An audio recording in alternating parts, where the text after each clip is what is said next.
Assalamualaikum warahmatullahi wabarakatuh.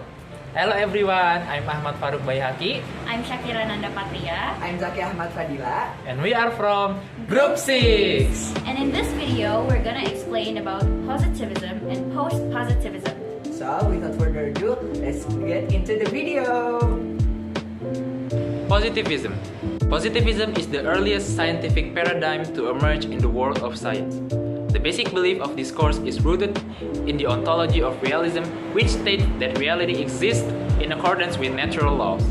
In fact, this course rejects the existence of theoretical speculation as a means to obtain knowledge. This term was first used by Saint Simon around 1825. Positivism is rooted in the empiricism. The philosophical principles of positivism were first developed by the empiricist Francis Bacon. The thesis of positivism is that science is the only valid knowledge, and only facts can possibly be the object of knowledge. In its development, there are three positivisms, namely social positivism, evolutionary positivism, and critical positivism. Post-positivism. Post-positivism is an improvement to positivism which is considered to have weaknesses. It is a course that wants to fill in the gap in positivism. On one side, it agrees with positivism that reality exists according to natural law. On the other side, it argues that it is impossible for humans to get the truth from reality if researchers distance themselves from reality. Post-positivism is not a new philosophy in the scientific field, but it is indeed very close to positive paradigm.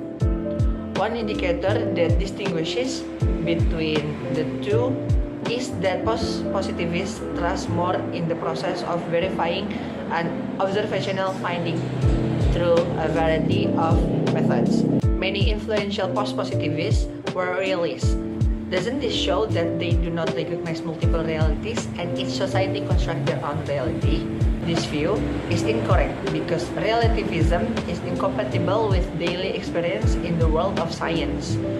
What is certain is that post-positivism recognizes that paradigms function is only as lens, not as glasses. Furthermore, relativism reveals that all views are true, while realists are only concerned with views that are considered the best and correct. Because of the view that people's perceptions are different, nothing is really certain.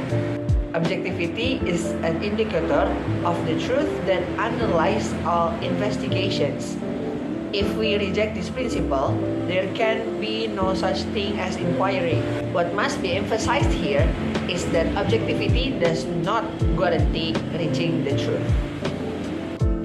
Differences between positivism and post-positivism. Based on previous explanation, we can formulate the differences between positivism and post-positivism paradigms like this. Ontological assumptions. Positivistic is real, meaning that reality has its own existence and is ruled by natural laws and mechanisms that are fixed, while post-positivistic is critical realist, meaning that reality does exist but can never be fully understood. Next is epistemological assumptions. Positivistic is dualist or objective. It is possible and essential for the researcher to take a distance and not to interact with the object under study. While post-positivistic is a modified objectivist, meaning objectivity remains an ideal setting or regulator, but objectivity can only be estimated by special emphasis on external guards such as tradition and critical communities. Methodological assumptions. Positivistic is experimental or manipulative. The questions and/or hypotheses are stated in a form of propositions before the research is carried out and tested empirically with carefully controlled conditions, while post-positivistic is modified, experimental, or manipulative, meaning emphasizing the dual critical nature. Correct imbalances by conducted research in a natural setting, using more quantitative methods, relying more on grounded theory and reintroducing discoveries in the research process. The legal case that ensnared Joko Chandra began with Joko Chandra's attempt to file a judicial review on the criminal case of the Bali case. The attempt to file a judicial review for the criminal case was carried out by Joko Chandra amid his status, which has been declared fugitive. Starting from the post-positivism view that law as an entity that is not completely independent, where in certain legal events there is the influence of other factors. The ontology of the participatory paradigm provides a new view of the laws previously limited by positivism and post-positivism as objective reality. Through ontologies and epistemologies that integrate the subjective-objective reality of law, the participatory develops a more practical methodology. Paradigm of post-positivism. Ontology. Based on the view of legal post-positivism as a critical realism, it can be understood by conducting critical testing. Thus, the post-positivism paradigm puts Joko Chandra's legal case not only limited to the reality of legal events, but also the reality that there have been manipulative and corruptive, and the view of post-positivism must be tested critically, or critical realism. Epistemology. In contrast to the positivism paradigm, the post-positivism view sees law as an entity that is not completely independent. So it will provide a different view of Joko Chandra's legal case.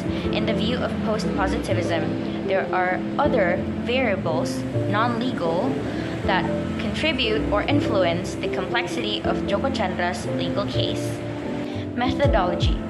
Departing from the post-positivism view that law as an entity that is not completely independent, where in certain legal events there is the influence of other factors. Then to parse the complexity of legal issues, including Joko Chandra's legal issue.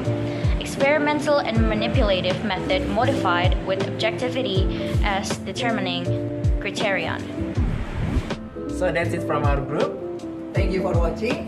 May all those we have shared be beneficial for all of us. Wassalamualaikum warahmatullahi wabarakatuh.